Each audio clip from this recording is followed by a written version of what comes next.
for a living, I work as a heavy equipment mechanic. And then I come home and sometimes I work on stuff at my house. But every once in a while, you've got to take some time off from the shop, come inside and relax. And that's why I've decided to bring an engine into my living room and build in the house. Of course, you're gonna wanna have to clear this with your wife or your mom or whoever you live with. If you've got roommates, God help you. I live alone, and so I could do whatever the heck I want. And since I have air conditioning in here, I might as well build this in here where it's nice and cool. And there's a couple of more reasons why I think that building an engine in your dining room should be a good idea, and I think that everybody should do it. Not only is it nice and cool in the house, but it's dusty outside, and if you're going to open up an engine, you have to take contamination control into consideration. I'm going to open up this engine, and it's windy outside, and it's dusty outside because I live in the desert.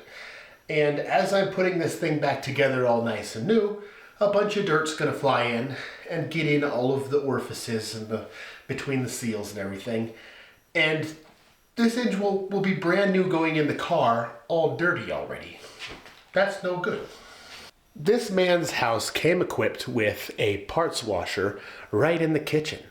I don't know who put it there or what else you would use it for, but I'm going to take parts off the engine and wash them in my parts washer.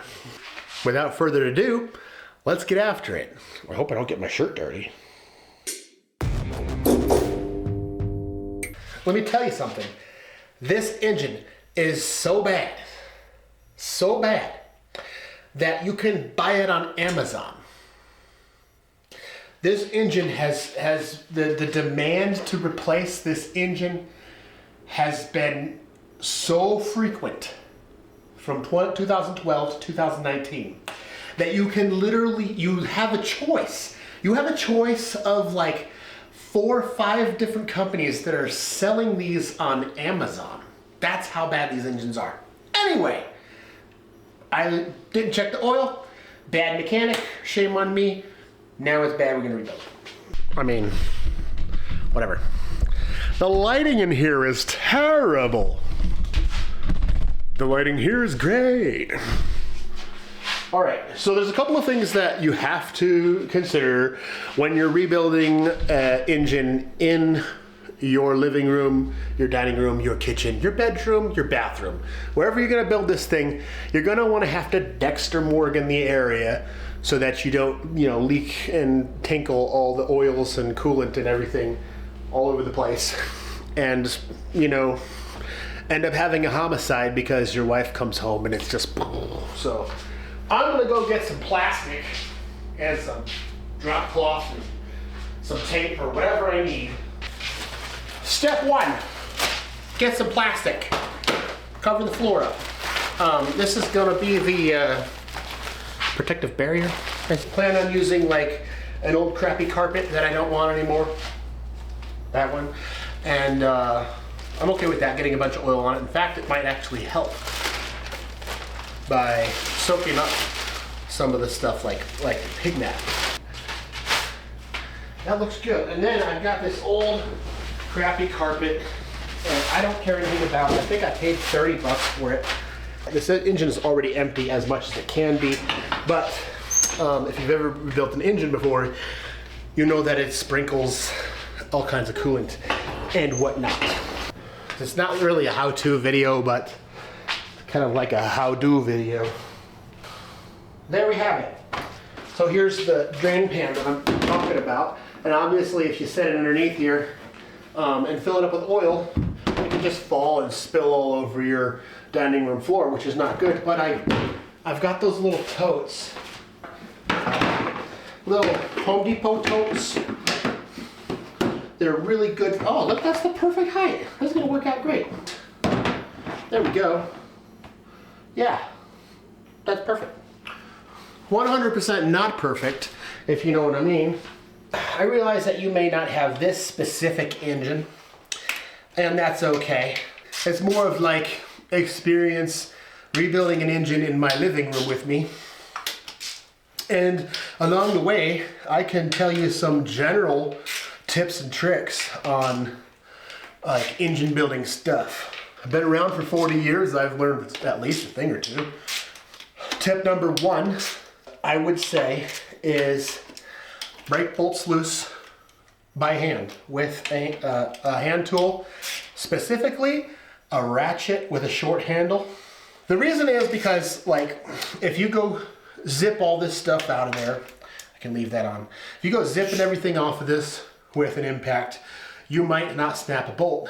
But when you shock load the bolts when they're really tight and they're really old and they're seized in the engine and they're rusty and they've been heat treated, they've gone through 10 years worth of heat cycles, etc. You tend to snap a lot of things, especially head bolts, exhaust bolts, things of that nature. My advice would be, if you're going to use an impact, use the impact for everything but exhaust bolts and head bolts, and maybe the crank caps. Tip number 2, take lots of pictures. There's a lot of stuff on here that I'm gonna take off, and I'm not gonna rely on my short memory when I'm putting it back together to do some kind of puzzle. And then I'll take some stuff off, and then I'll take some more pictures. If I ever get stuck trying to figure out how it goes back together, and if I put this back together today or tomorrow, I'll know where everything goes. But you know how it is. I might need a part and I might not get back to this for 2 weeks. I'll need these pictures so I can know how it goes back together. Oh, there's fuel.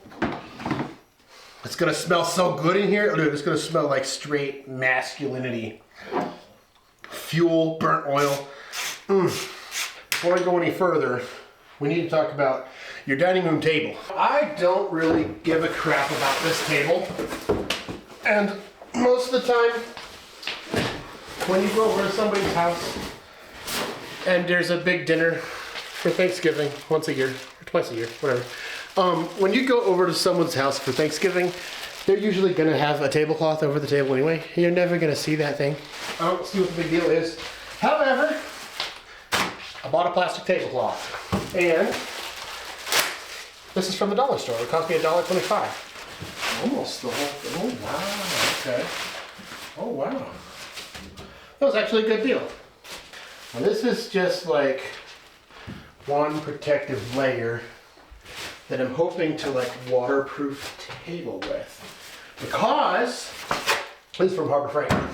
So basically I'm gonna use the dining room table with the extension leaf in there to lay all my parts and tools on. This is 1/8 thick hardboard. It's kind of like MDF board compressed into, a thin piece of MDF. But one side is really shiny, and I'm thinking that it's going to be easy to slide parts around in. Obviously, because MDF is going to absorb a lot of oil, and I'm probably going to ruin this piece of wood, or cardboard, or whatever you would classify it as. But since it fits the table so well, and because it only cost about $15 at Home Depot, I don't really care. I'll just throw it away when I'm done. That's like a big old countertop right there. Tip number 3 in my engine building expertise, and that is to put the bolts back in the holes where you got them from. If you're the guy that puts all your hardware in a coffee can, and then someone else puts the engine together, and they have to dump a coffee can out and figure out where all your bolts went, you're a bad guy. All right, let's move right on to tip number 4. Tip number 4 is take stuff off of what you're working on and line it up in a line in order as you took them off. That way, when you go putting stuff back together, even if you have new parts, you can start at the line where you ended and work in reverse and just throw stuff on it. It saves so much time. If you have everything scattered and you have to look through the pile of parts to figure out what goes on next, that's no good. Line all your parts up, especially with automatic transmissions and even standard transmissions, because the way those are put together is like a stack already. So if you lay them out in a stack, you'll know where all the pieces go.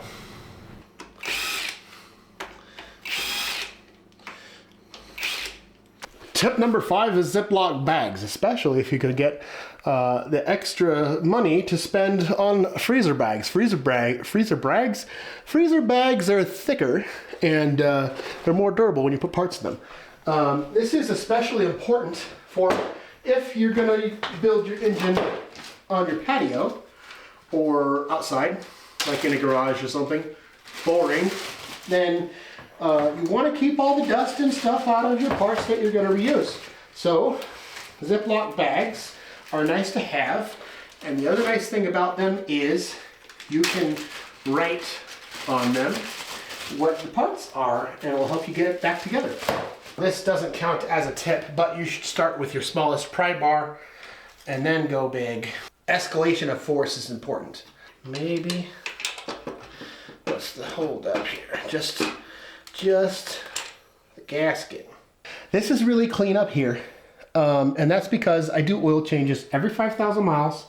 Sometimes I've done it every 3,000 miles. Sometimes I've done it every 6,000 miles, but on average, every 5,000 miles, and topping off the oil every single week since it's hit 120,000 miles or whatever. But this looks really clean. Tip number 6, use a pair of pliers to go around a tube, squeeze lightly and then twist like this, and that will break the seal that the rubber tube has made with the metal tube, and it will break this free and you can pull it off without damaging or cutting the hose. You have to be very careful pulling hoses off of heater cores, because a heater core, sometimes made of copper, sometimes made of aluminum, but in every case that I've run into so far, very soft metal, and if you squeeze the hose with a pair of pliers, you might pinch the outlet and inlet of the heater core shut, and that's no good. Inside there. Now I'm gonna get a flashlight and take a look at these intake ports, because that's one of the biggest problems with these engines, is intake ports being really crusty with carbon. This is the bad part. Now, other engines, earlier engines that are not GDI, that's gasoline direct injected, your injectors on this engine go in underneath the valves instead of on top of them. What you end up having is all that oil going through the PCV builds up carbon and nastiness on top of all these valves. You know, more of the same, probably. That one's bad. Cylinder wall, the cylinder wall looks good from here, I think. I'm going to share with you a bonus tip. Tip number 7. Tip number 6.5. Look around on covers and things where you would normally have to pry things off, because sometimes you'll get lucky and find a little threaded hole. There's a little threaded hole right here that a bolt can thread in, and it doesn't look like it does anything. And I have seen lots of videos of rebuilding this engine, and I've never seen anybody do this. So maybe I'm the first guy on YouTube to show you this. This is called a pusher bolt hole. If you take all the bolts out of this timing cover and you're sure you have them all out, you could put some bolts in here and screw them in, and it will push the engine away from this timing cover. Worst that could happen is they strip out, and then you have to pry it anyway. Water pump is the first time that I think coolant is going to rush out of this engine. There we go. A little bit of coolant in there.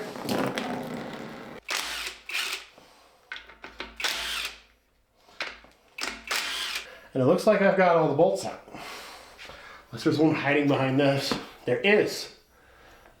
Sneaky, sneaky. They hid a bolt behind this pulley right here. I would have cracked this thing right in half. I just put a little bit of light pressure and then listen for stuff. Okay, it's coming. Always try that before you go and try to pry on stuff. This is a very thin aluminum cover. There we go. Aha! you can kind of see where I'm going with lining all these parts up. I started over here and I'm going, and then I've got these camshafts lined up with the parts that they go from the front of the engine to the back of the engine, or I guess you could say that's the back end of the engine to the front.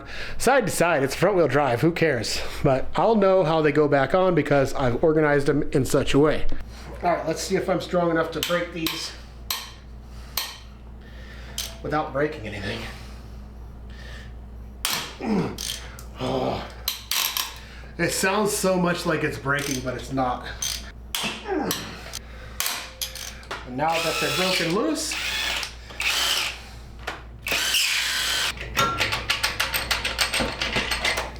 what I'm gonna do, okay, and you can do this with the engine completely assembled by pulling the spark plugs and kind of using like a 3/8 extension or something, or even a 1/4 inch extension would probably fit a little better. It's also a great way to find out if you're at top dead center because it'll push your extension up. So I'm gonna go up with this, and then as the cylinder is being pulled down, I'm gonna hold the crankshaft in place and push down on this cylinder and see if it moves. And that didn't move. Nope, those are good. Either going to be very impressive to you or very embarrassing for me.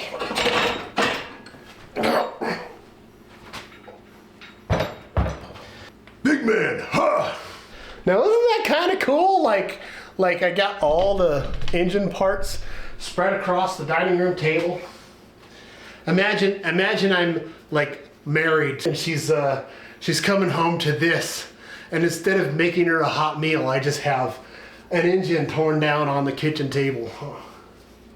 The dining room table. I don't know how to house, okay?